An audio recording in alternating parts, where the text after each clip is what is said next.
lecture, okay, like Dr. Benta shared with us in the introductory part of this lecture, every organization needs to have what their organizational objectives are. And we talked about ensuring you have a vision, ensuring you have your mission, your strategies, your plans, your action steps. So all of this fall under the category of the organizational objectives. So before we can talk about process of manpower planning, we have to make sure that the organization is clear on what they want to achieve. They have to be clear on what they want to achieve. It was John Maxwell that said that if you are leading and no one is following, you are simply taking a walk. If you know, it was Miles Monroe who also said that when purpose is not known, abuse is what? Inevitable. If you do not know the reason for your organization in the first place, you don't know why what this organization is set to achieve, you don't know why this organization exists in the first place, it will be difficult for you to be able to forecast to plan anything manpower wise. All right, because you need to know, what is this organization doing? Is it a shoemaking organization? Is it an ice cream making organization? Is it an organization that is involved with recruitment? Is it an organization that is involved with posting, maybe posting of letters and stuff like that, or posting of or career services? What is this organization doing? Why are we doing what we are doing? Because these questions will help you to now choose the right kind of people. Let me give you an example. Assuming that this organization is a shoe production factory or company, at the end of the day, would you be looking for somebody who has a skill set of making pepper soup or okra soup or egusi soup? That's not what you're looking for. So this person might be very good at making soups, but the person is not needed for the shoe production production factory. So when you know what your organization stands to achieve, what it focuses on, it will be easy for you to now know what kind of people do we need in this organization accordingly. Okay, so from organizational objectives, we need to look at human resource needs factor. What do we need? Okay, and what kind of supply forecast are we also looking at for the human resource supply? So we have the human resource needs factor, we have the human resource supply forecast, and with all of this, we now look at the human resource programming. So how are we planning this? What kind of people do we need? What kind of people do we need to achieve the organizational objectives? And then the next step will be to human resource planning implementation. Now we have planned what we want our human resource to look like. Now we have planned what we want to achieve and the kind of skill sets that we need to achieve them. How do we now go ahead and implement? And implementation would include recruitment, selection, determining if the people working are even sufficient to work. Are they also efficient and effective in the work that they are doing? Okay, so this and all of this happens in the implementation phase. And then the next process will be control and evaluation. It is not okay to just keep saying, we need this person, we bring that person in. We need the other person in this organization, we bring that other person in. The challenge is, when you have brought them in, are you ensuring that they are doing what they are doing instead of loafing around? Okay, so that they don't end up wasting time and loitering around, as we see in most governmental establishments. You see people, they come to work whenever they like, they leave whenever they like. Even when they have come to work, they're selling stuff, selling clothes, selling earrings, and selling foodstuffs while they are supposed to be working, because most of them have been employed, but there's no control to check what measure of work they are putting in. And then evaluation. The people we have brought in, are they okay? So that brings us to surplus and shortage. If we have shortages, then it means that we need to recruit more people and do more selection. But if we have surpluses, we can't keep recruiting and bringing in more people. So what do we do at such a point?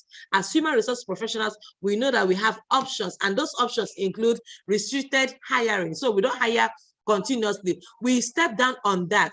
We do layoffs. VRS, we reduce hours. So we just look at what we need to do in order to make sure that the objectives of the organizations are being met. All right. Okay, let me admit someone into the class and then let me reshare my slide.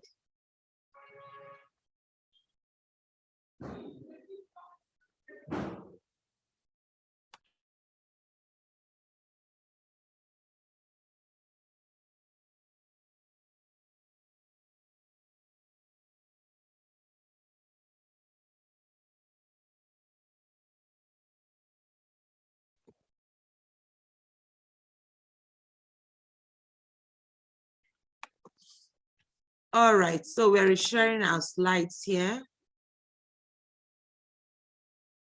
Got frozen. All right, so we go to the next one. The factors affecting manpower planning. Factors affecting manpower planning. There are several factors that affect manpower planning. No, somebody's asking, Emmanuel is asking, is restricted hiring same as headhunting? No, headhunting is, okay. The answer is already here. Headhunting is mostly used for executive positions. Yeah, it's not the same. All right. So let's talk about the factors affecting manpower planning. Now, there are several factors that affect our manpower planning or our human resource planning, and they include the type and strategy of the organization. The strategy that the organization intends to use in achieving its objective will equally affect the kind of manpower that is being brought in, that is being needed, all right, that is needed to be supplied to the organization. The type, like I've said before, also affects that. Secondly, the organizational growth cycle and planning will affect the kind of personnel, the kind of staff that we bring into the organization. So, Emanuela, you have your answer. Headhunting is mostly used for executive positions, while restricted hiring is more of weighing and balancing. Okay, so you know what aspect needs hiring and what aspect do we not need to hire at a time like this because we have surpluses. A restricted hiring usually happens when we have surplus in the organization. After such evaluation, we take action steps to restrict hiring. Okay, so other factors that affect manpower planning includes environmental uncertainties, like let's use an example, like during the lockdown, the COVID-19 lockdown, you see that some organizations, because of the environmental uncertainty, people couldn't meet people, people couldn't touch people, people couldn't stand face to face with other people. Because of that, it also affected the kind of personnel that were needed. Most organizations started hiring, recruiting people who could work from home. Okay, mostly people who were computer techie, people who are techie and computer savvy, who could manage work from a distance from home. So such environmental uncertainties can also affect manpower planning. Another one that can affect is outsourcing. If you're not hiring directly, if you're not recruiting directly, you have outsourced that job to other people. It also affects the kind of people, the kind of manpower planning that you would have to do. The nature of the job, the type and quality of forecasting information, and time horizons can all affect human resource planning. So there are several factors that can affect human resource planning. And then in the course of this class, I would like us, if you can, to also form acronyms and mnemonics that you can post on the chat room for others. Remember that you'd be taking an examination, not to be scared about it, at the end of this program. So I'd like you to listen attentively, and whatever can help you to retain the information we are giving out, please go ahead and make it happen so that you don't forget. And when it's time for you to prepare for your examinations, you don't have to crack your head so much because you were very attentive in the class. Okay. All right. Now this is optional for those who intend to do this by paying for the training and then going ahead to write the exam so that you can get your professional certificate, so that you don't spend all this time listening and enjoying this class and then you don't get your certification. Our certifications are globally accepted, and we have accreditations everywhere, from the federal ministry to other relevant organizations. So please, I want to encourage you, if you have not made up your mind to get your certification, please do. It will greatly, greatly help you and improve the work that you do for yourself. Now, let's talk about something else. Let's talk about problems in manpower planning. Certainly, you would agree with me that everything that has a pro has the cons. There are always pros and cons to everything. There is always advantages and disadvantages. There's always the opportunities and equally problems. And problems are not meant to stop us. Rather, we find ways to overcome some of those problems. And equally in manpower planning, we have some problems. And let's talk about some of those problems. Number one is uncertainties. Uncertainties, you know, just like I used the COVID-19 situation, nobody saw that. Most people did not see that coming. Okay, some might have claimed to have seen it coming, but most people did not see that coming. And when that uncertainty broke on all of us, it became difficult for some organizations. Some organizations folded up because they did not have any plan for uncertain moments like that. Okay, so other issues of manpower planning is resistance by employer.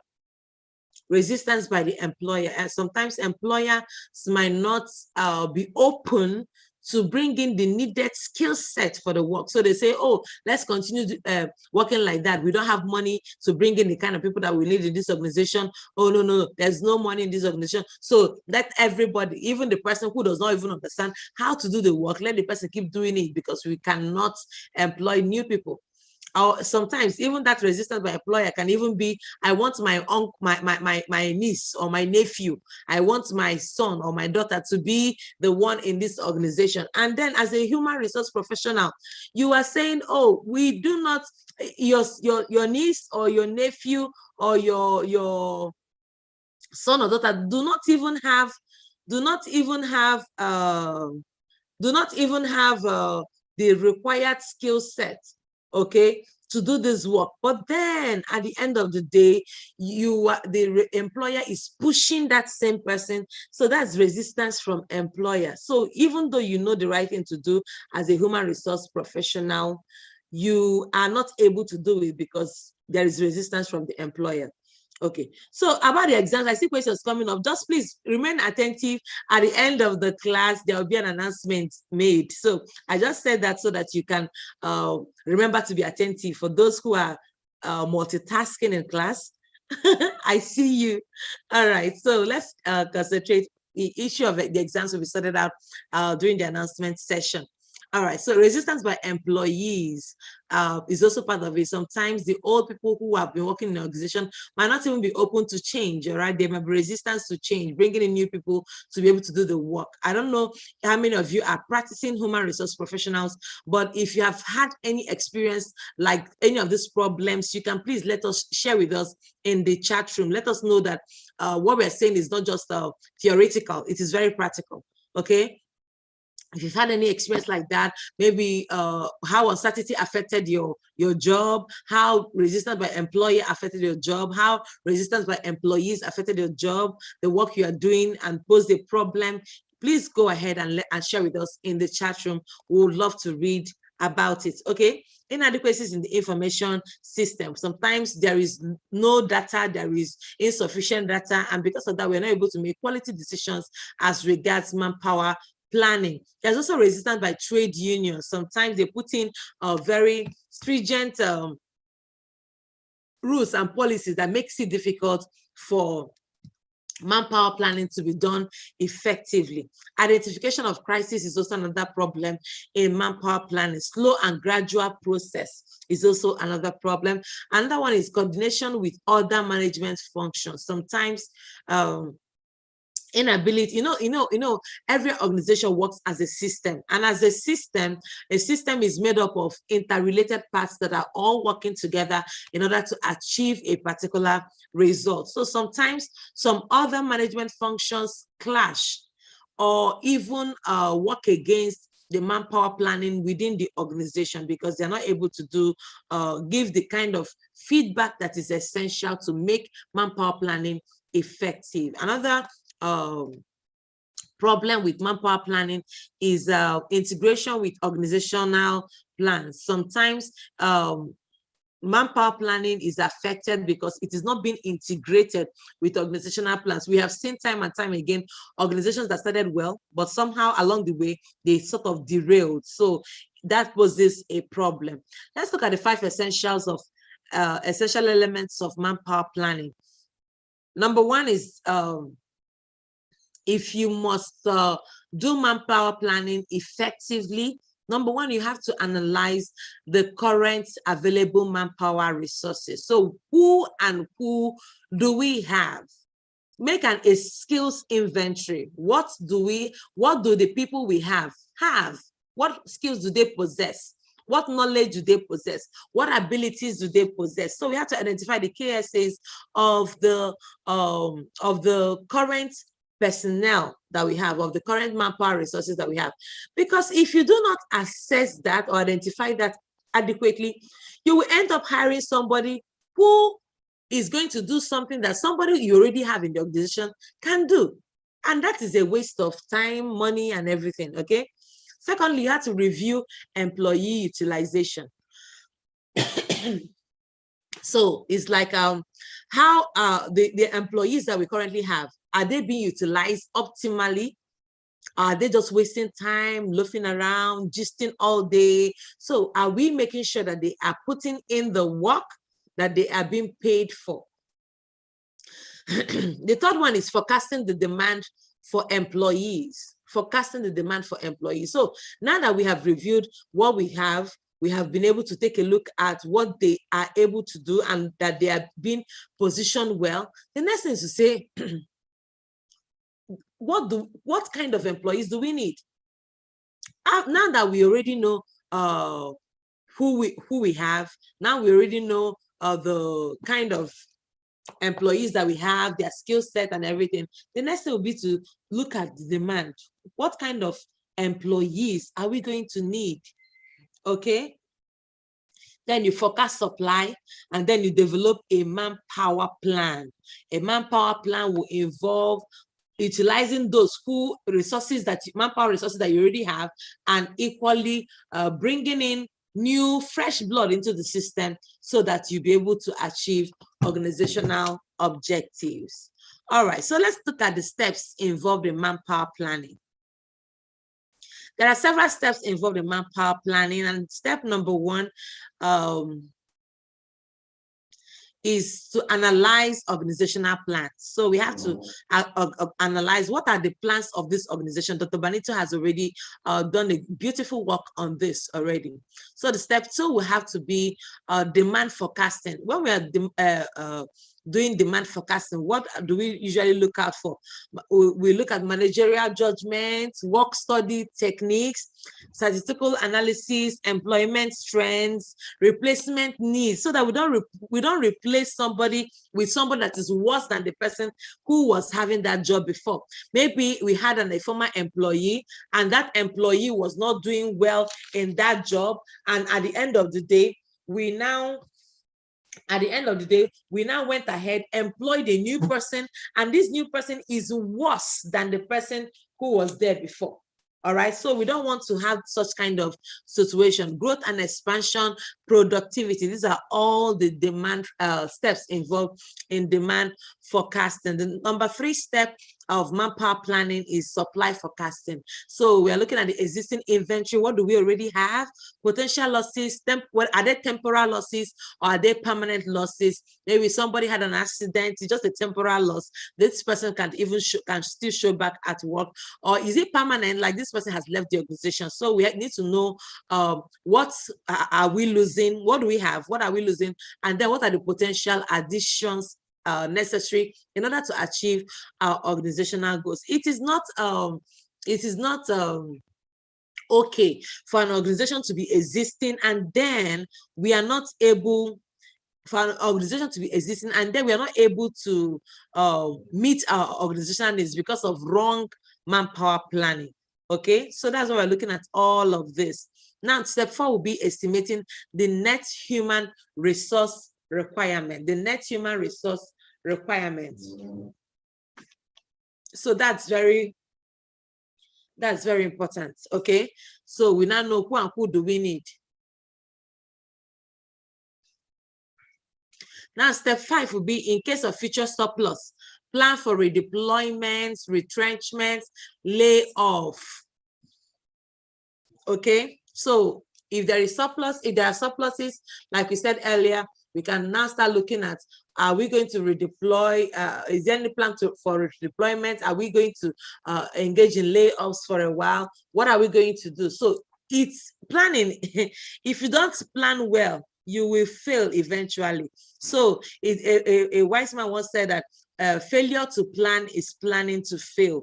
That is why we're talking about manpower planning. Failure to plan is planning to fail. So we want to make sure that we are planning effectively. Now, please, if you heard that quote I just gave, please help me type it again in the chat room. Failure to plan is planning to fail.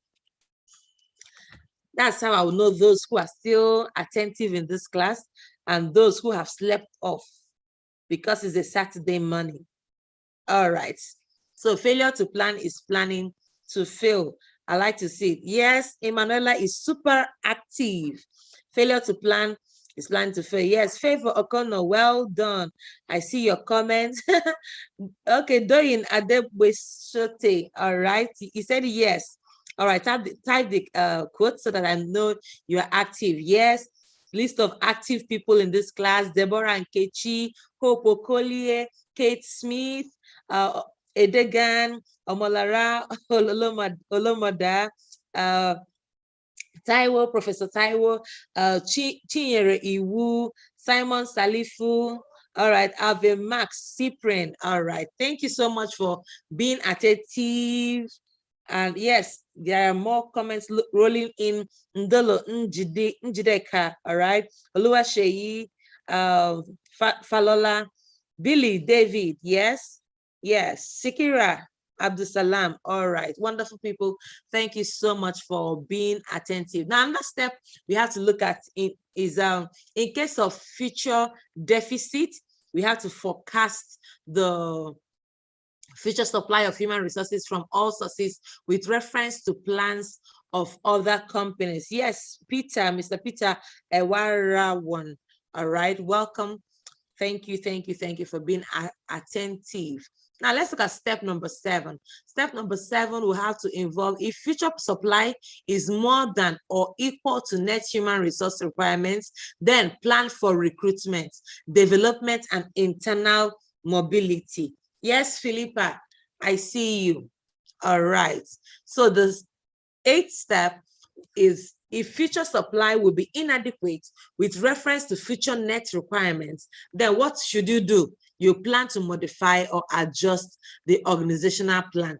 You need to be attentive and you need to understand everything we are sharing so that when we bring up our case study with all that you have learned, it will be easy for you to be able to profile solutions to our case study because you have been very, very attentive. Okay. Now let's look at the manpower planning model. The manpower planning model. Now we have to figure out what our short-term goals are, our short-term plans, our short-term budgets and programs, okay? And also figure out what our long-range objectives and plans are.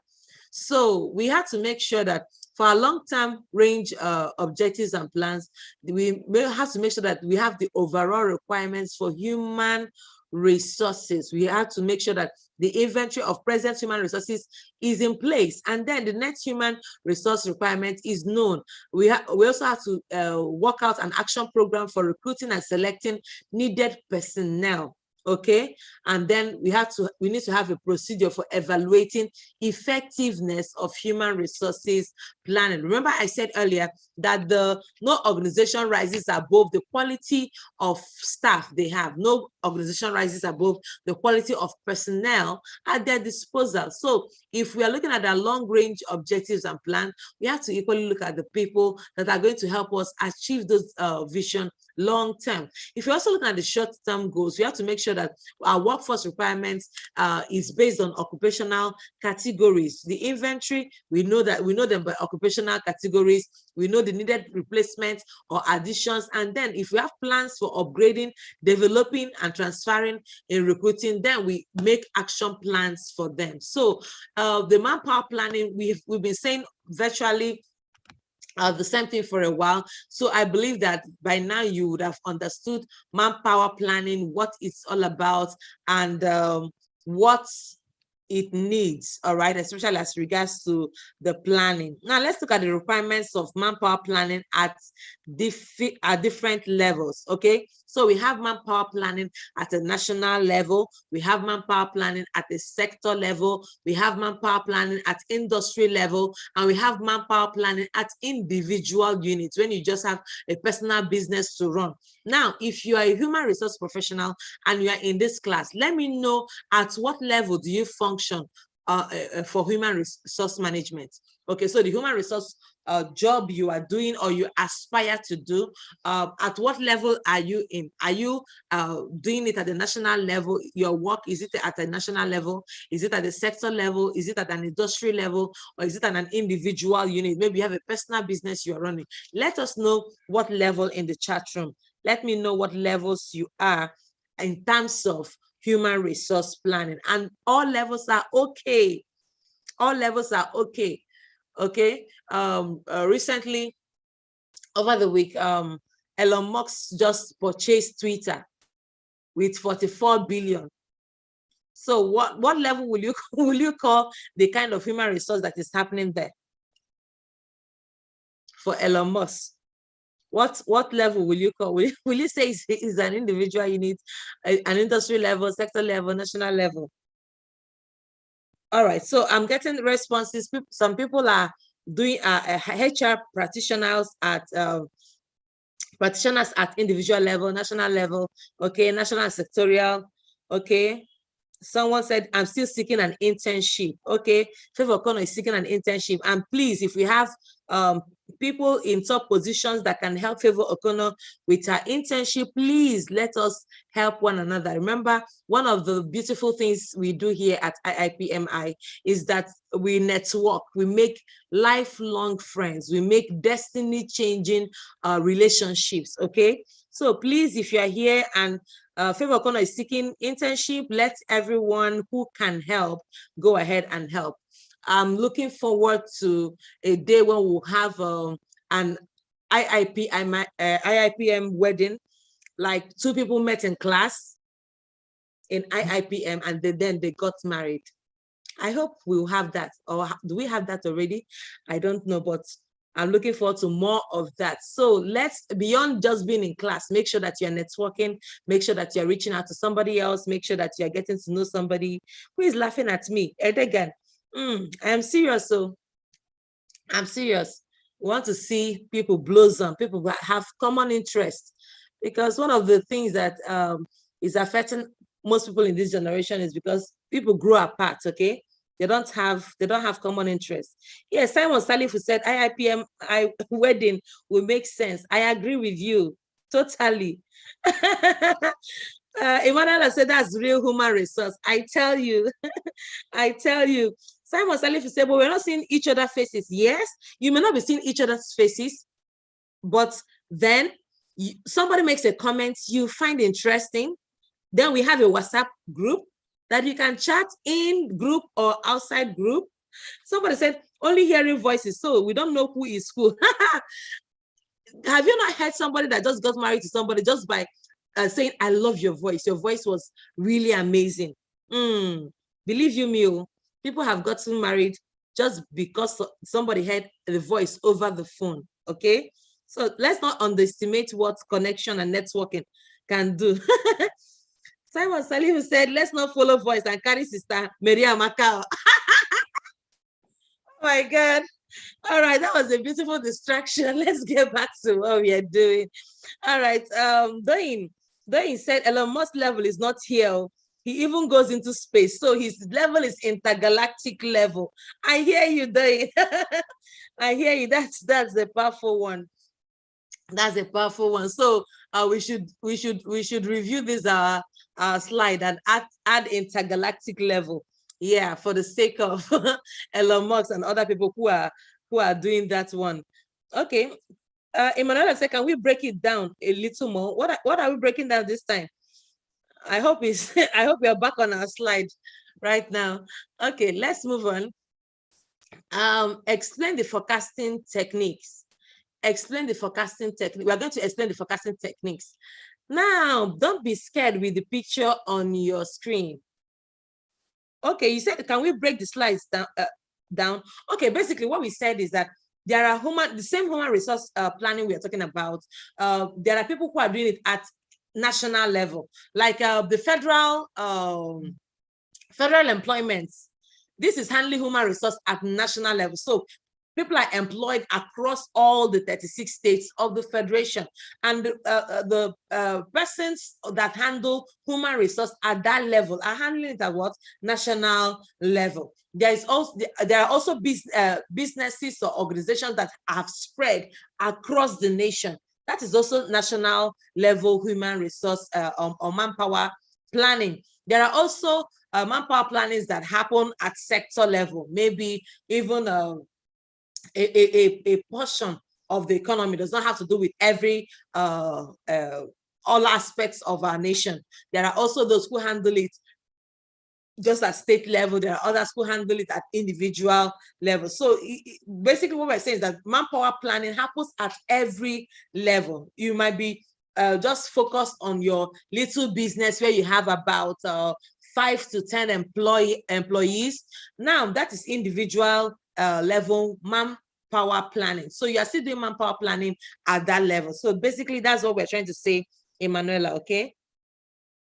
Yes, Omolara said maybe sharing the LinkedIn profile can help professional relationship. I totally agree. So even in this class, you are permitted to share the link of your LinkedIn profile.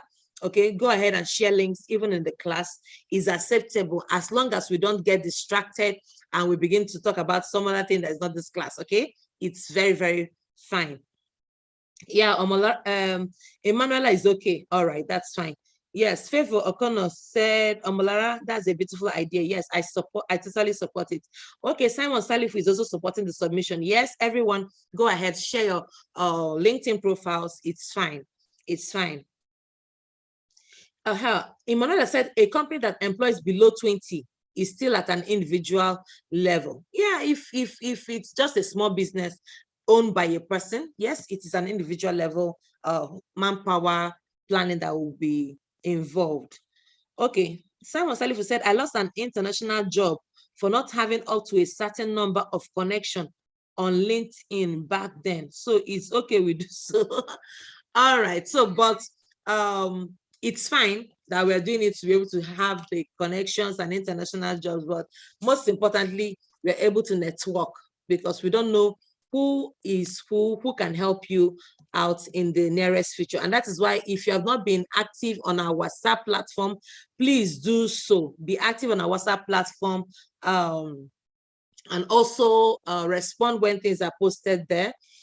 And that's it. And if you're not on the WhatsApp platform, please indicate so that you'll be added on the WhatsApp platform. Okay. Now let's go back to what we're talking about, forecasting needs. Like I said earlier, don't allow this woman's face to scare you.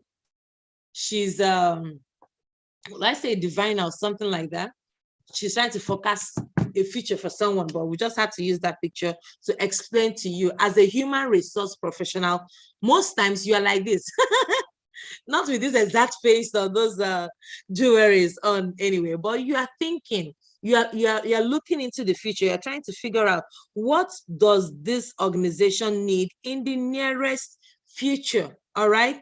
So you're looking at ratio trends analysis, regression analysis, work study techniques, Delphi techniques, managerial judgments. We'll be looking at all of these things I just mentioned, one after the other. And like I said, if you have any question, just keep it at the end of the class. We will go through it. And the beautiful thing about this is that you can have these slides. Just make sure that you have made your payments, and then you can have the slides so that you can study even after this class. You can go research in depth into some of these forecasting techniques that we're going to be talking about. Okay, so we're going to be looking at this, the different ways through which a human resource professional is able to make forecasting processes or forecasting plans for the organization. There is the radio trends analysis, there's the regression analysis, there's the work study and techniques, there's the Delphi techniques, and managerial judgments. All right, let's try to run. Now, but before that, let's talk about the 5 stages of forecasting process. Every forecasting has a process, and if you must do it effectively and efficiently, you must follow the required process. Step 1 is that you have to identify the goals. Step 2, you have to identify the demand. Then step 3, you have to assess internal supply. How can we fill up these positions internally? And then step 4, you determine demand. What do we now need from outside? And step 5, you develop strategies. So we'll be sharing with you quickly on the different forecasting techniques. The first one that we'll be taking today is the radio trends analysis. Let's go there. Now, the radio trends analysis technique involves studying past ratios, not radio, sorry, ratio, not radio. The ratio trends analysis, I know you saw radio there, but it's ratio trends analysis. Involves studying past ratios, forecasting future ratios, and adjusting for future changes in the organization. So the past helps us to understand the future. The past helps us to adjust the present in order to achieve the future. So in ratio trends analysis, what are we doing? We are looking at what do we have in the past? We are also looking at what do we need in the future? And then what do we do in the present? We adjust in the present for future needs of the organization.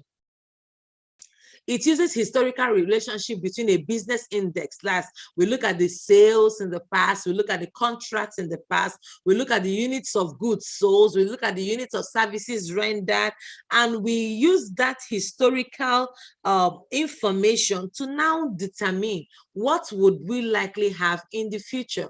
Like if in the past we had about 20 people in this organization, or maybe let's say 200 people in this organization to make this required level of results. How many more people do we need based on our futuristic projections? How many more people do we need to be able to achieve higher output in terms of units of goods sold, in terms of sales made, in terms of new contracts acquired, in terms of services rendered? Okay, so that's what ratio trends analysis is all about. So when you just hear the word trends, it tells you that you have to look at things that have been happening. Okay, the number of employees required to achieve that index is the labor demand. So you now look at what has happened in the past, what can happen in the future, and then what do we do about it? Now, there are steps required in ratio trend analysis. And step 1 is for you to select the appropriate business index. Step 2 is for you to track the index over time. Step 3 is for you to track the total number of employees over this period of time we are looking at. Step 4 is to calculate the average ratio of the business index to the total number of employees. For example, employee requirements ratio That's the relationship between the business index and the demand for labor. So I've already said it. If you needed 200 people to do this, and now 5 years have passed and we have made projection to achieve more, what more can we do to make sure that this we accommodate this change, this future change? And then finally, step 5, you have to calculate the forecasted demand for labor. All right. I'd like you to read up on this in depth even after this class, because we are on a limited time. The next one is regression analysis. Regression analysis is a technique that presupposes a linear relationship between independent causal variables and dependent target variables. Now, how many of you remember your university days? And for you to be able to work on your project, your thesis, you have to talk about the independent and dependent variables. Like we said, like I said just now, the dependent variable are those variables that are dependent. Some other thing can affect it. Some other variable can affect the result. Let me use an example. A dependent variable will be the number of people you want to employ in your organization. An independent variable will likely be your future focus, where you want to go to, your vision, the vision of the organization. All right, it's not dependent on anything. This is what you want. This is where you see yourself in the future. But what will now make it work will not be the number of people that you can, number of personnel that you can employ. So HR demand, we use this linearity. Linearity is simply the relationship between the independent and the dependent variables, where Y is dependent variable. I know some people will just be looking at me now that I'm talking about Y. Some don't like to see Y in anything. Okay, Emanuela said, reminding me of last week's lecture on analysis and analytics. Yeah, it's analytical. All right, so let's look at where Y is the dependent variable. That's the HR demand. A is the constant, the independence. Nothing affects it, the Y-intercept. And B is the slope of linear relationship between the X and the Y, where X is the independent variable. That is the level of sales. This is what we want to achieve. This is the level of sales we want to have. Now, what do we need to do? What amount of Y do we need to in order to make sure that X becomes what? A reality. Okay, so that's what regression analysis is all about. I hope you get it. All right, so work study technique. Work study technique. So somebody will say, if you don't get it, forget about it. But it doesn't work here in IIPM. If you don't get it, please let us know, okay? Don't forget about it. All right, so work study techniques. Work study technique is to be used when the length of operations and amount of labor required can be calculated. All right, is another technique. Remember, we're talking about forecasting techniques. Okay, so let's look at something else. Let's describe the Delphi techniques. Is another kind of technique for forecasting. In the Delphi technique, the forecast and judgment of a group of experts are solicited and summarized to determine the future of employment. Okay, the group of experts help to estimate the personnel needs. So basically, when you hear the word Delphi technique, you look at, you focus on the experts who can help to estimate the personnel needs of the organization. Now, it involves conducting sequential surveys with feedback on opinions in previous rounds. Okay, let's look at the steps involved in the Delphi technique. So number one, you have to define and refine the issue or the question. What is this issue at hand? All right. Number two, define the experts. Who are the experts that are needed in order to forecast our personnel needs? Okay. The time horizon, all of this should be put in place. And step three, orient the expert. Let them know, what do you want to see? What do you want to achieve? What do you want to figure out? Okay, so that they know what they are searching for. And then step four, issue the first round of questionnaire. This questionnaire should encapsulate all the relevant information that will help them to know what this organization needs in terms of personnel. Step 5, issue the first round summary and second round questionnaire. So this is very, very key. And then after doing that, step 6 is continue issuing the questionnaire. So that's what Delphi technique is still all about. Okay, let's talk about another forecasting technique called the managerial judgment. The future labor demand is determined by the figures of inflow and outflow of personnel, which is discussed and decided by managers. So basically, the managerial judgment has to deal with managers sitting on a round table and saying, this number of personnel have left, this number of personnel have come in, how much more people do we need, what do we need to be able to advance this work, what do we need to be able to push our work forward. Okay, Ehizoje Irebu said, please, Auntie, if I don't understand the regression analysis you used. Okay, I'll be coming back to it at the end, because I'm also trying to maximize the little time that I have.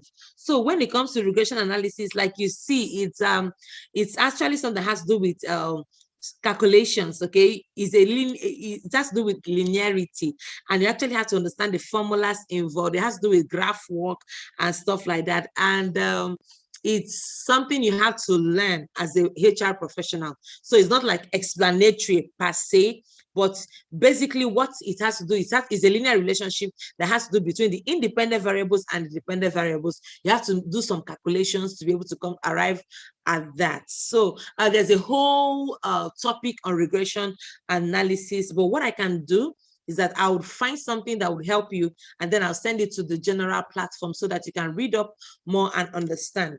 So the Y, A, B, and X might not be something I can start explaining right now. It will just eat up the time that we have. But just know that regression analysis is a forecasting technique, okay? Is a type of technique that forecasts, that human resource planners, human resource professionals use in manpower planning, okay? It's a technique, one of the techniques that is used, but you need to know how to use that technique. There's a whole lot of study on regression analysis that you may need to understand, okay? I hope that would suffice for now till I explain more.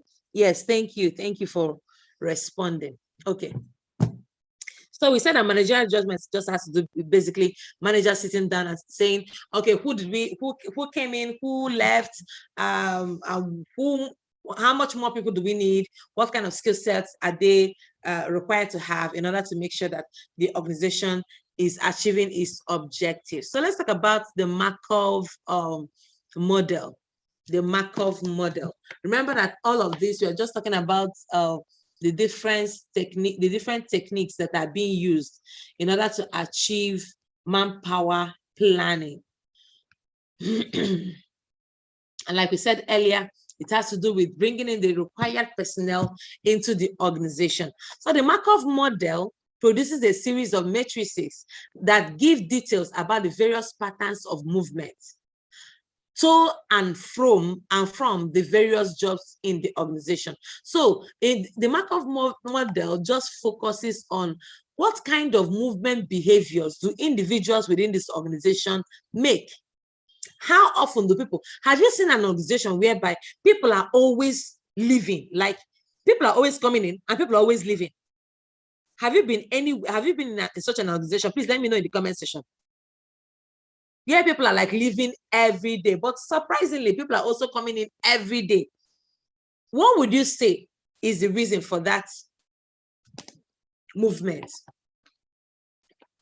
What would you say? I know a particular business, people are coming in every day and people are also leaving every day. Like, I've asked a few of them, they'll say too much pressure, but they pay well. So they pay well and the pressure is much, but then you don't have rest. I know, according to Abraham Maslow, that remuneration, like Frederick Winslow Taylor said, that's not the only motivation for work, right? That's not the only motivation for work. People are motivated to work for different reasons. And according to Abraham Maslow, there are things that are much more than just remuneration. You can be paying somebody a lot of money and the person has no peace of mind.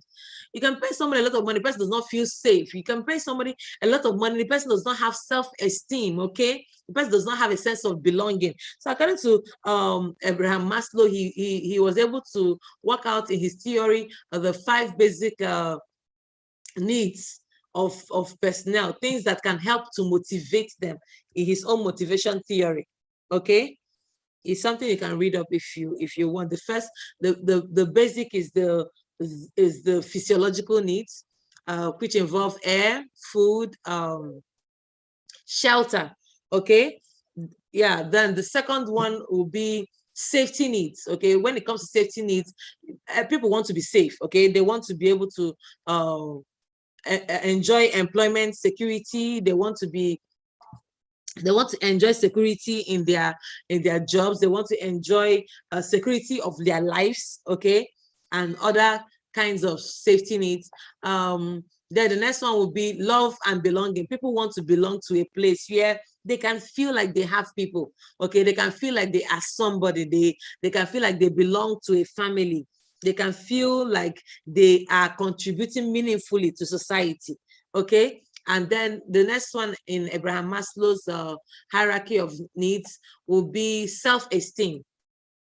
People want jobs that they feel they can talk about, okay? They can feel good about. They don't want to be ashamed of what they are doing. They want to have respect. They want to also have freedom in their workplace. And then the highest one is what they call self-actualization. That level simply means that there are people, they already have their jobs are meeting their physiological needs. Okay, so they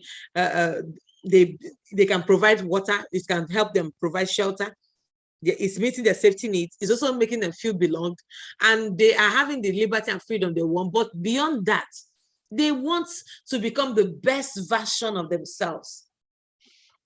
So those are the different hierarchy of needs. And what took us here was that we're talking about the Markov model. We want to know what moves people in and out of an organization, what moves people from one job to another job within the organization.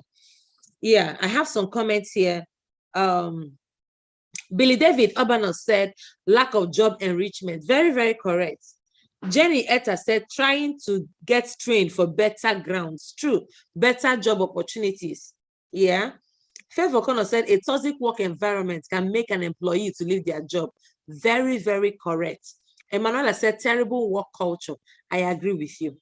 I agree with you. Yeah, Simon Salif was trying to talk about Abraham Maslow's hierarchy of needs. You are very correct. You mentioned, I guess 3, just 2 remaining. Okay. Now, Favor O'Connor said also when people are micromanaged, yes, when people are micromanaged, they do not find it comfortable remaining in organization or remaining in that same job within the organization. So the Markov model helps to determine the likelihood that an individual will display movement behaviors. So that's it about the Markov model. Using the Markov model, Markov analysis, the following conclusions can be drawn as it relates with jobs. Okay, so number 1, the number of people who move between jobs annually is checked. The number of external hires needed is ascertained. Okay, so we're saying that with the Markov analysis that we'll be able to arrive at the number of people who move between job levels annually. We'll be able to talk about and arrive at the number of external hires that the organization needs. We'll be able to talk about, we'll be able to find out the number and percentage of starters at a particular job who targeted a future job within a specified time. We'll also be able to see the movement patterns and expected duration in specified jobs associated with patterns of career progression. So that's one of the things that the Markov analysis is able to help us see. Okay, let's talk about another technique, the nominal group technique. Like I said, we're just mentioning some of these techniques. If we are to start describing and explaining them, it might take so much time. And maybe at the end, we'll give room for people who are versatile, who have used these different techniques to also explain and just break it down to the layman's level of understanding how they were able to use some of these techniques to achieve their human resource planning goals. Okay. Yes, Simon Salifu has completed his Abraham Maslow's hierarchy of needs. Thank you so much, Mr. Simon. All right, Emmanuel, I said no room for growth and promotions, nothing to look forward to. True, that's one of the reasons why people move, because they don't want to stay. And in this our generation, we now have a slang. We say we move. So people are moving. They are moving much more than they used to before. All right, so let's talk about the nominal group technique. It's another technique, and it focuses on long-run forecasting technique, okay? It focuses on long-run forecasting. It's a technique that focuses on long-run forecasting, utilizing expert assessment. So there are steps to the nominal group technique. One of the steps is you have to define and refine the issue of question and relevant time horizon, okay? Number two, you have to select the experts, because it is not every kind of expert that will be needed to be able to help you in this forecasting process. So you have to select the experts that are relevant. Step three, you have to issue the HR demand statement to the experts. So what do we want to achieve? What do we want to see? Step four, you have to apply expert knowledge, state assumptions, and prepare an estimate. And then step five, you have to meet face to face. You have to meet face to face with the people concerned. Step six, you have to discuss the demand estimates and assumptions. And then step seven, you vote secretly to determine the expert demand assessment. Like we said, these are the different ways through which you can be able to forecast for the manpower needs of your organization. Another one is scenario planning. This technique involves creating future scenarios that differ radically from those created by extrapolation of present trends. So it's important that you understand this is another kind of scenario planning. Another one we have is linear programming. Linear programming, like we said earlier about the regression analysis, it is a mathematical procedure. So you have to understand that you have to be knowledgeable in the formulas, in the skills involved to use this mathematical procedure. So the scope of my facilitation today does not cover breaking it down into tiny bits, but I'll just try to give you an overview understanding of what the linear programming is all about. It's a mathematical procedure used for project analysis in engineering and business applications. It is used to determine the optimal supply mix to minimize costs or other constraints. So this is done mathematically, okay? It's not something you just think and do. It's something you have to figure out mathematically. All right. So it's true that we have a module called job analysis. So I will just touch without really doing much explanation, because I believe Dr. Benito is the one that's going to handle this. So he's going to handle it in depth. So I'll just run over this particular portion, okay? So what is a job? What is a job? If I ask most of you what a job is, you likely say it's what the work you do, is where you go to. So let me just ask, let me not assume what you answer me. What is a job? To you, what is a job? Please avoid this, my definition. If I let me just go out of this place. Okay. So what is a job? Let me know. Let me know in your own words. There are no wrong or right answers, okay? So just feel free to tell me in your own words, what is a job to you? Because we're talking about manpower planning, and we are all looking for this manpower so that they'll be able to do jobs, right? Okay, so what is a job? What's the definition of a job? I'm waiting.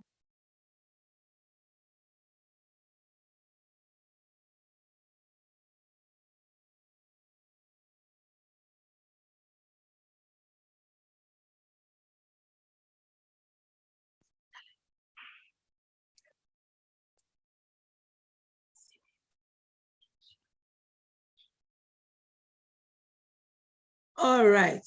Is anybody answering me? Am I on my? Okay. Thank you, Jenny. I almost felt like I was talking to myself. Thank you, Jenny Etta. God bless you. He said a tax given through service in exchange for a wage. Beautiful, beautiful. Ehizoje Iroebu said the value you bring to the table to earn an income. Powerful. Very, very, very, very well given. All right. Professor Taiwo said a job is an occupation done for a living. Thank you, Prof. Thank you so, so much. All right. Thank you for your definition of a job. Yes. Simon Salifu said the tax career. Okay, the tax carried out to cash money. You're always funny with your answers. Thank you so, so much.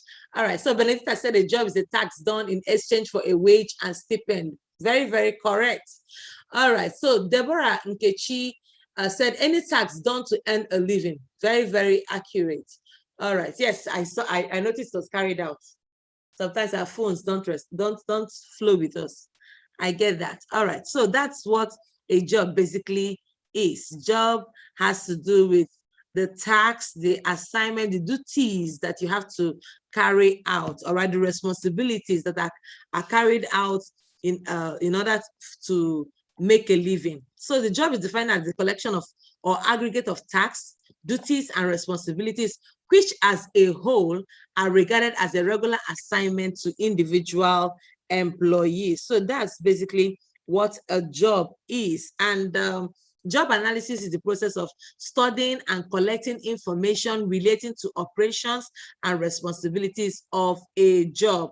Like you saw Dr. Banito at the beginning of the introductory class, he was writing stuff like JD, JS, JE. So the immediate products of job analysis involves job description and job specification, which as a human resource professional, eventually after giving out the job description and the job specification, you will need to do what we call job evaluation to be sure that this is in alignment with what you want, okay? Let's talk about steps of job analysis. Like I said, I'm not going to dwell deep into this because we have a whole module on job analysis, okay? So these are the following are the steps of job analysis. Number one, you have to collect and record the job information. What kind of job is this? Okay. Number two, checking the job information for accuracy. This kind of job, do they still do this? Is this still relevant?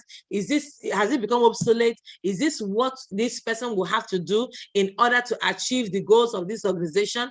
Step three, writing the job description based on the information you have collected or based on the information you have recorded and based on the information that you have verified for accuracy. Now, step four will be using the information to determine the skill, abilities, and knowledge. If you know what somebody or an employee is meant to do, it will also help you to know the kind of knowledge, the kind of skills, the kind of abilities that and attitudes that is required in order to accomplish that job, okay?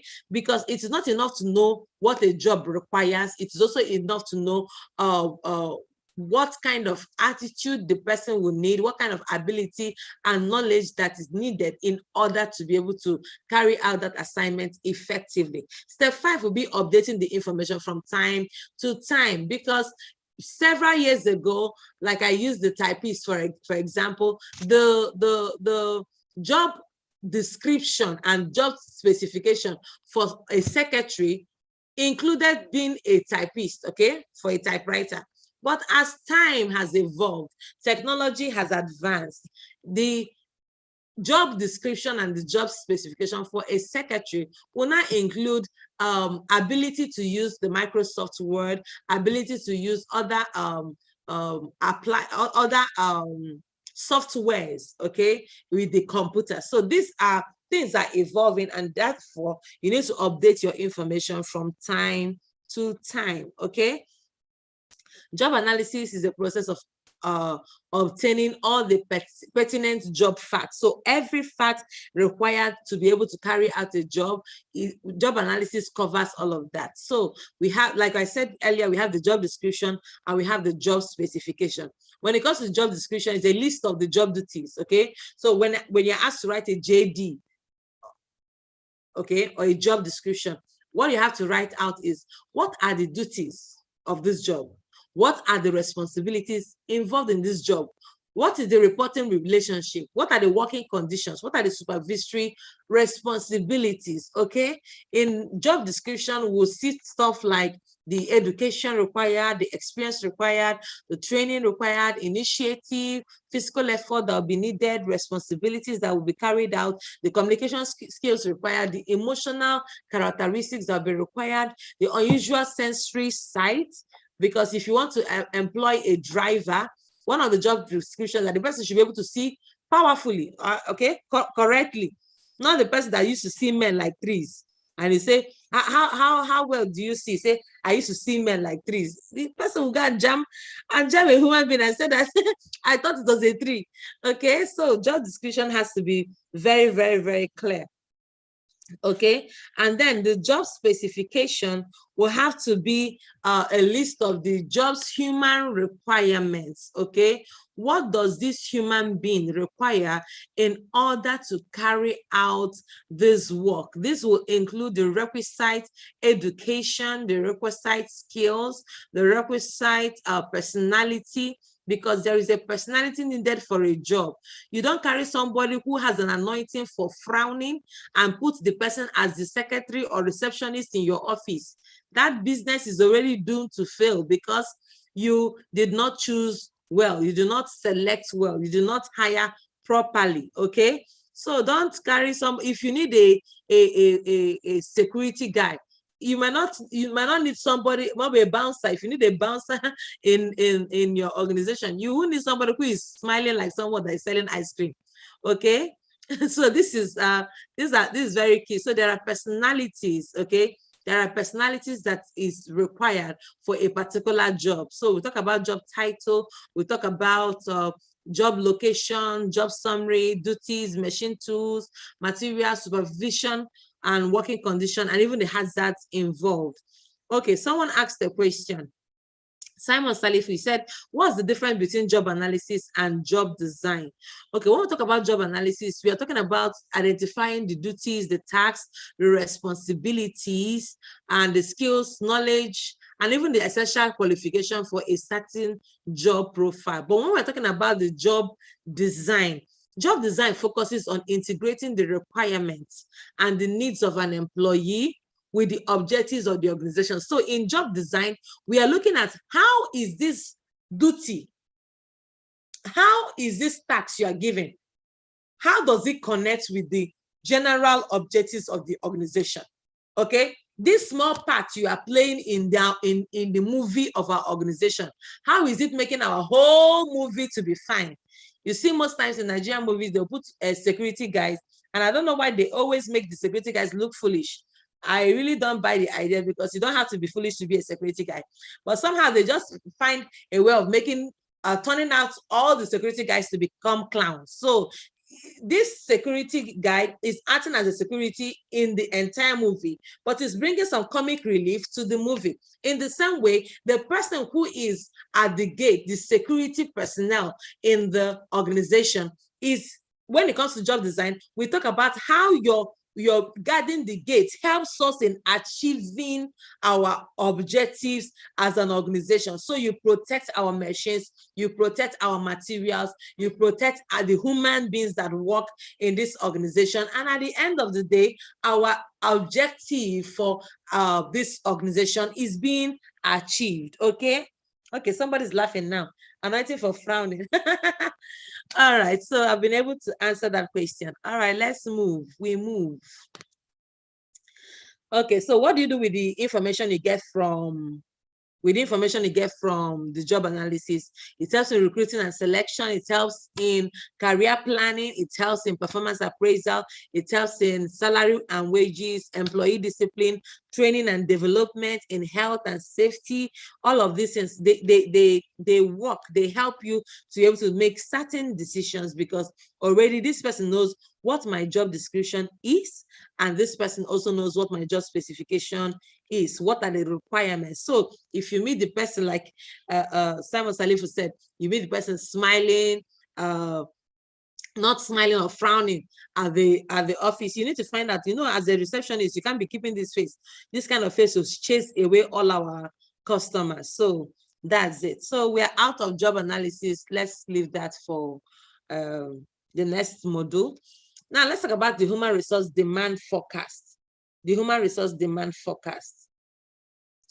Demand forecasting is the process of estimating the quantity and quality of people required to meet future needs of the organization. That's basically all we have been saying before. Okay, so it is the process of estimating future quantity and quality of manpower available both internally and externally to an organization. Do you know that many organizations, whenever they need a solution, they begin to look out first? But before you begin to look externally, you have to look internally.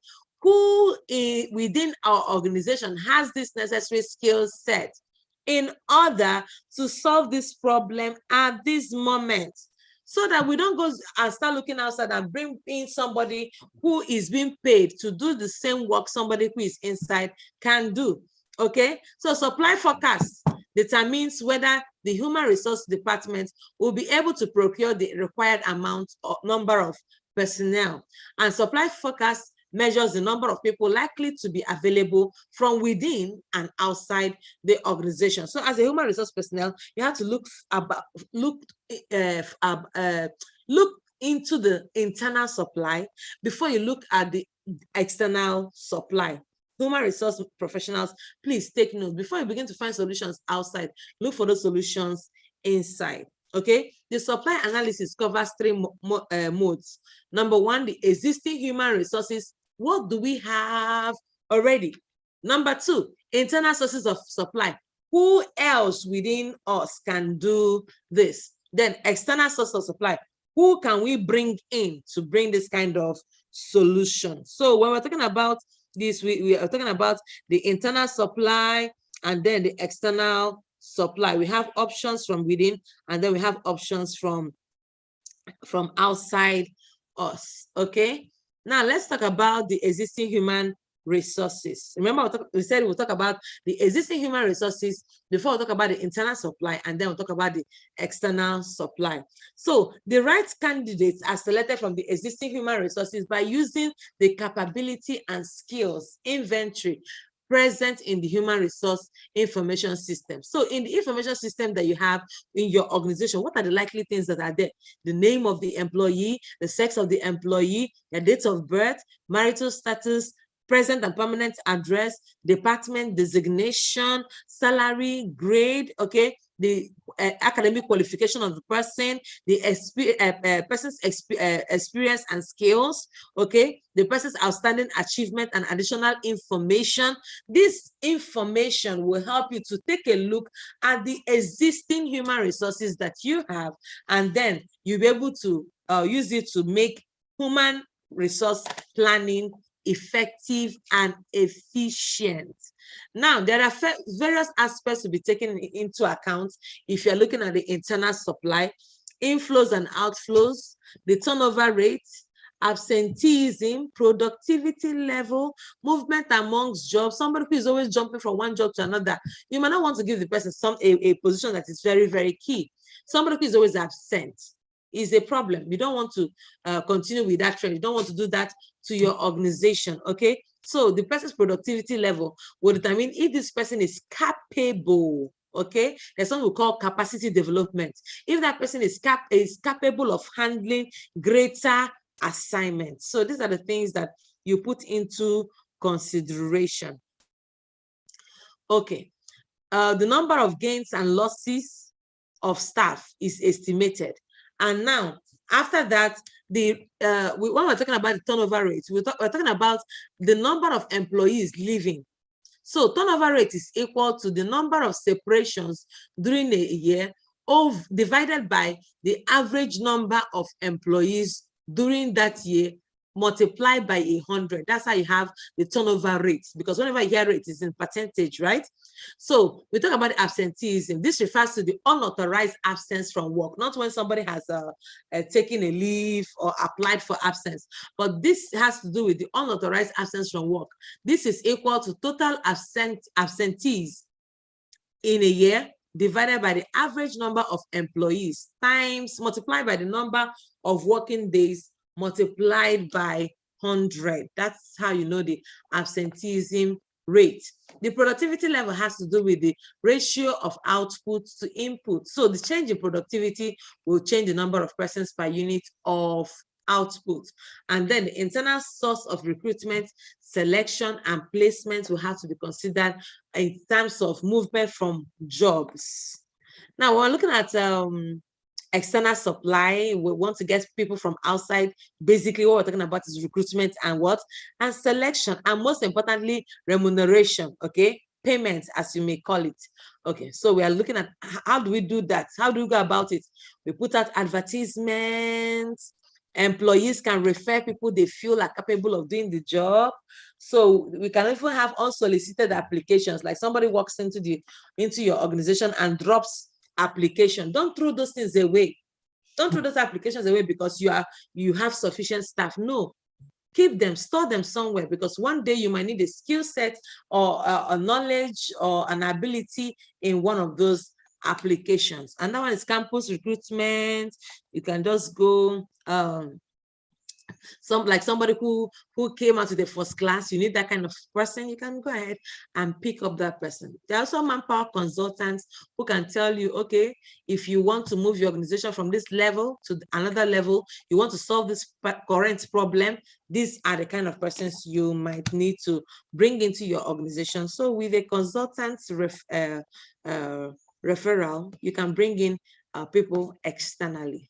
Okay, now when this happens, the manpower plan is further divided into the following resultant operation plans. So at the end of the day, you want to have some plans, like a recruitment plan, you want to have your redeployment plan, you want to have your redundancy plan, you want to have your training plan for your organization, because if you don't train them, don't blame them.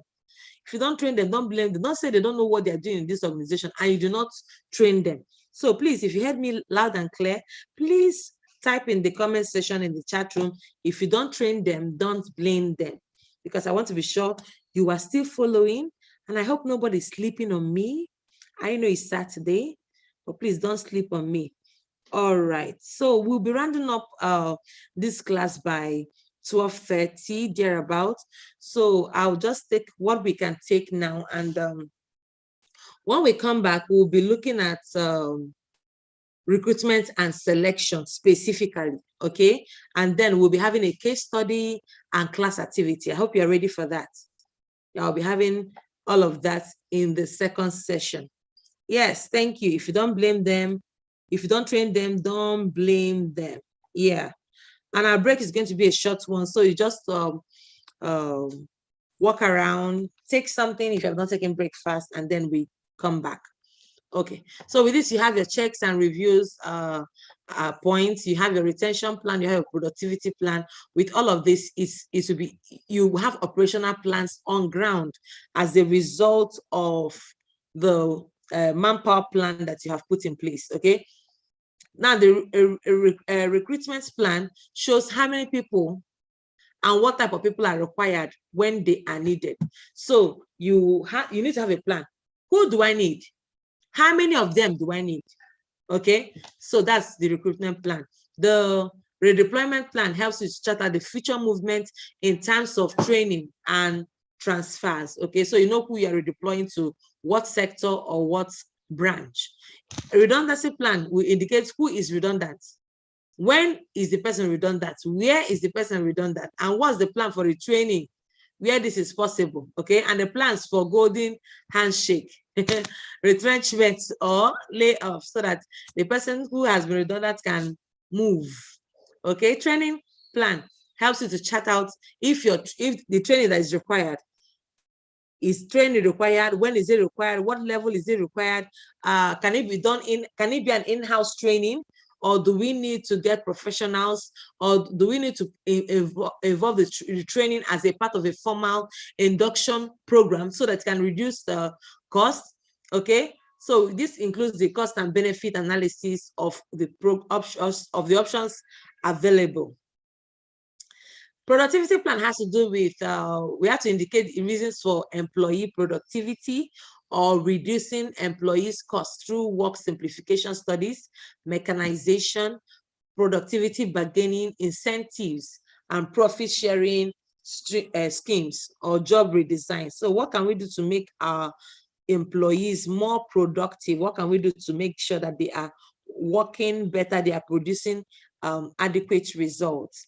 So the checks and review will indicate the reasons for employee turnover and show strategies to avoid wastage through compensation policies, changes in work requirements, and improvement in work conditions, okay?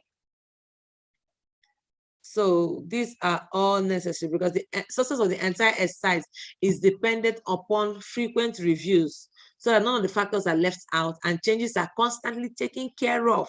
So it's important to keep checking. It's not enough to just put in a plan, an operational plan, and not check to see if it is working or not working.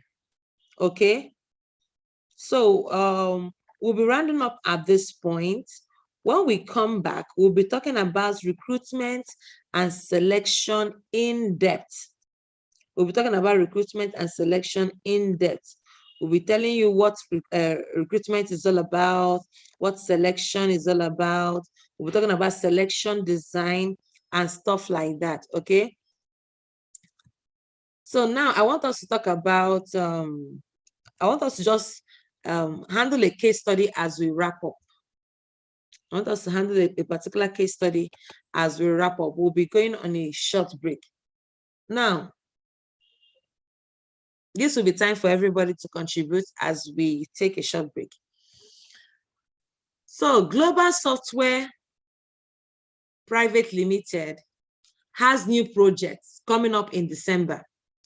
The new HR head has to decide how he's going to match the manpower to meet the raised manpower demand in December, which means that in December, we're going to need an increased manpower in order to meet up with our new projects coming up in December. So this is a case study. I'd like us to look into it. What do you think the new HR head should do? Assuming you're the HR head, what should you do? And then what are the different channels of recruitment that he can use, considering the fact that there is a raised manpower demand in December? What can he do based on all that you have learned so far? What can this human resource professional do? Now, I'm going to just accept the first two persons whose hands are raised, and that will be all. I'll accept the first two persons whose hands are raised. If you do not also want to raise your hand to talk about it, you can also drop your comments in the comment section. Okay. What do you think the human resource head should do?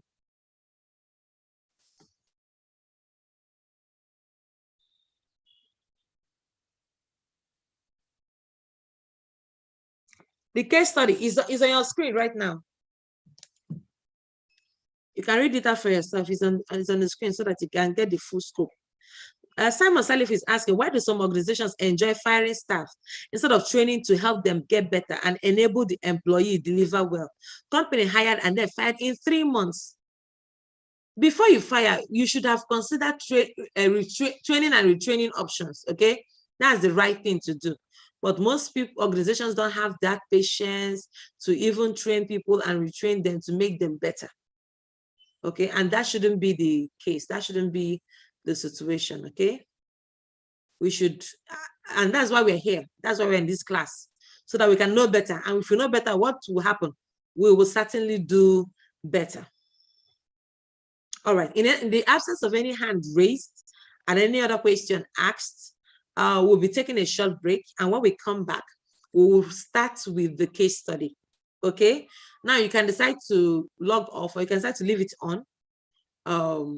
We'll just be back in 10 minutes. So we're taking a 10 minutes break. Starting from now, we'll be back at exactly, let's say 12:45, okay, to take the last lap. All right, do enjoy your break. Take breakfast if you haven't, like me, and walk around, stretch yourself, and we'll be right back. Don't go anywhere. See you later.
All right, welcome back. Our class is over, and we are welcoming back our guest lecturer to continue from where she stopped. Please, Pastor Mrs. Ifoma, is over to you.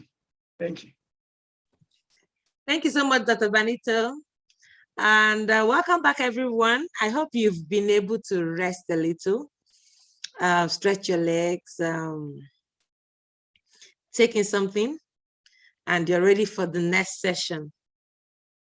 I believe we're going to have a swell time. So please help me go to the WhatsApp platform and let everyone know that break is over and we are back, okay? Our break is over and we are back. Yeah, I see some people re-entering the platform, okay? I'm admitting them now. Yeah. All right, let's do this. So before we went on break, we are talking about a case study. Now, do we have anyone who is ready to respond to this case study now? I believe we had enough time to rest our heads and then come back.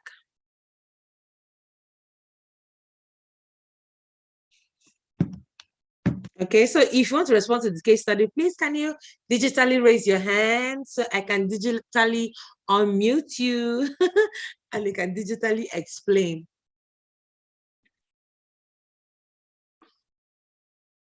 The case study is right on our screens.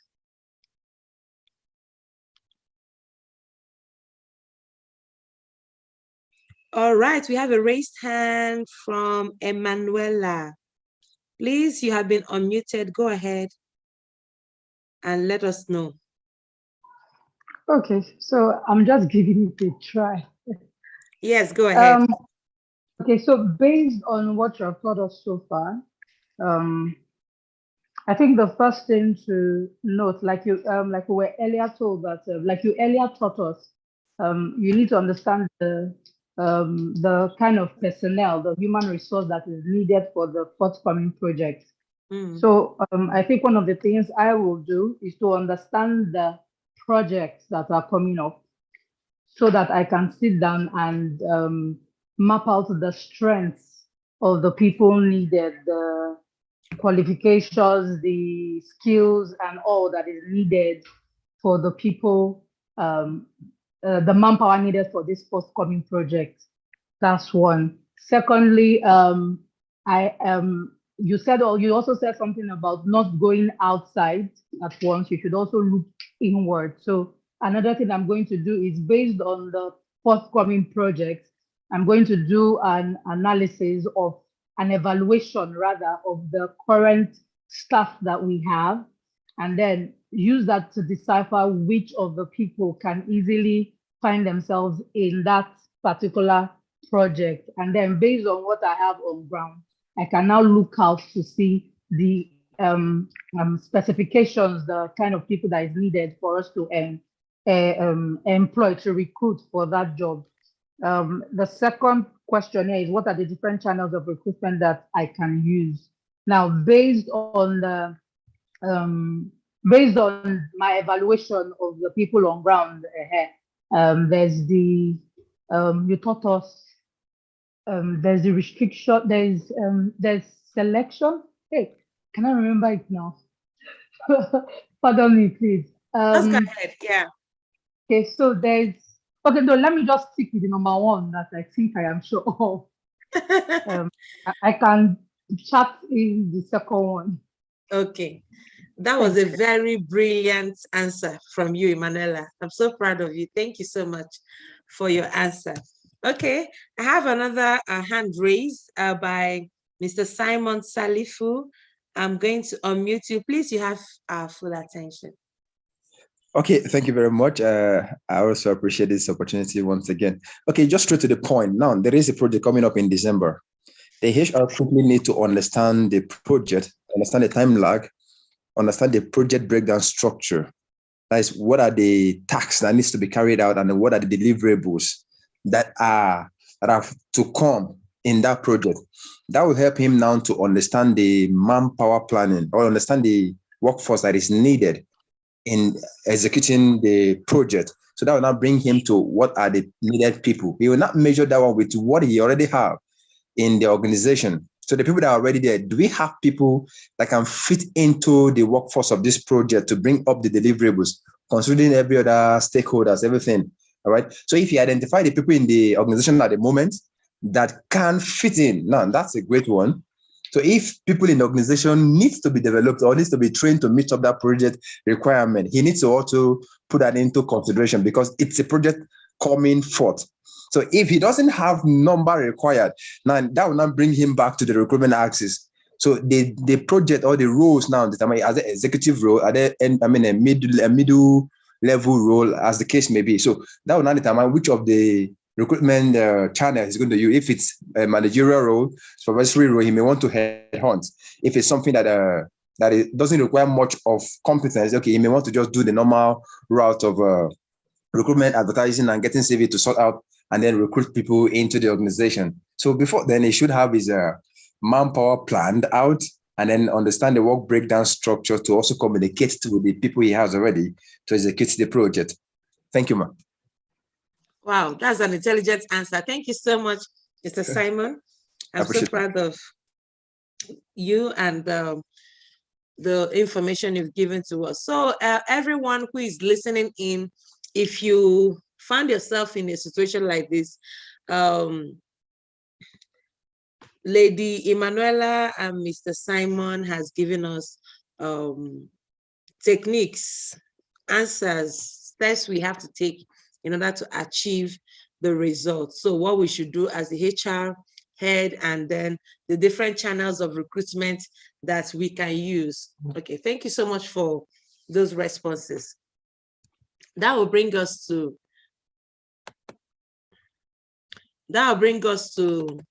the summary of everything we've been talking about in the previous session.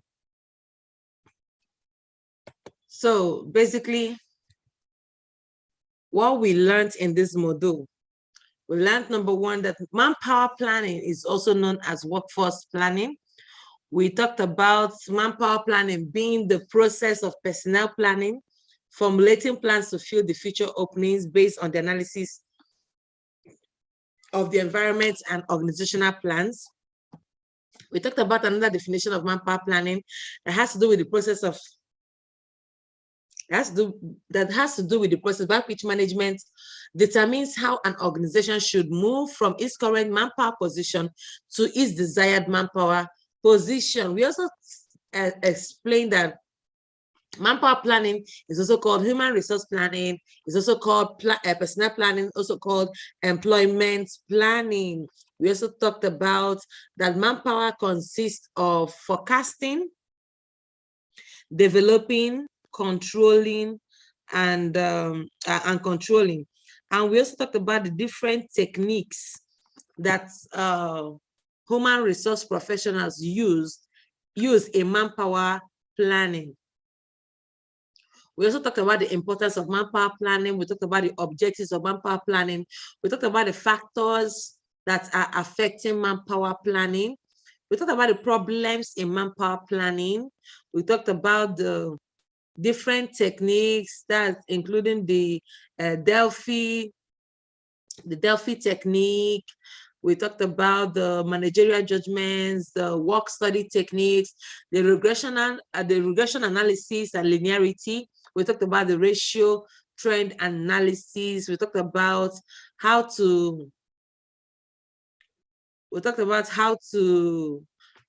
steps involved in job analysis. We talked about not job analysis. We talked about the Markov analysis, its conclusions, and how to go about it.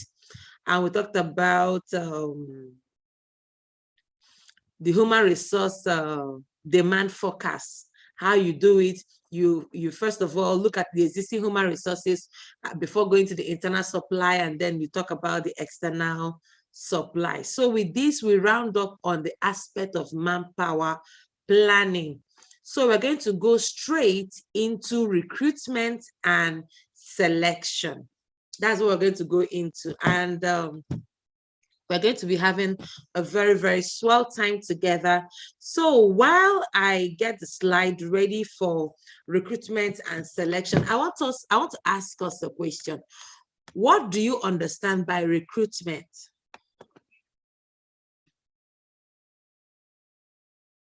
What do you understand by recruitment? What's your understanding?